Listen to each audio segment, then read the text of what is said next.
was not expecting to be very moved by it, but in fact it was very interesting. There were great speakers. Tumi was a great moderator. Chandran was very interesting, and the debate that went on between them was really interesting. It opened my eyes about a lot of things. I enjoyed it enormously. Invigorated and quite passionate about the subject that's just been discussed.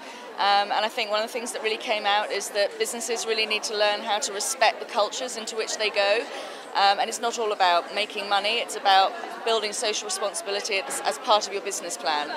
It's a very good session, and I think it really places into question the role of corporations and governments in solving shared challenges and opportunities. About this last session was just fantastic. I think it just highlights that there is quite a bit of work that has to be done, and there's still a debate on who's going to have the most impact in making the change that's necessary.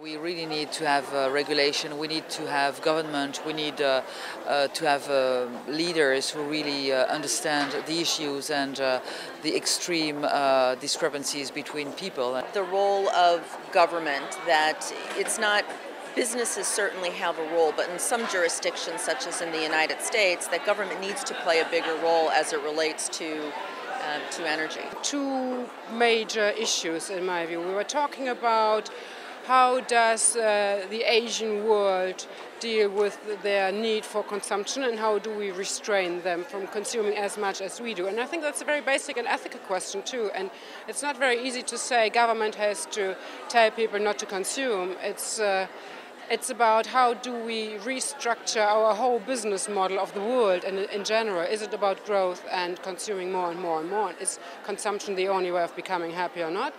And then on the other hand, there was another interesting kind of basic question being asked by how do we deal with corporations? Do they need to do business in countries with dictatorship or with difficult political situations? I think the notions that companies must really examine their value chains, how they do business, to find those opportunities in the course of that, to stimulate employment, to reduce poverty, to give the opportunities so that it's an advancement in commerce as well as an advancement in economic development of the market.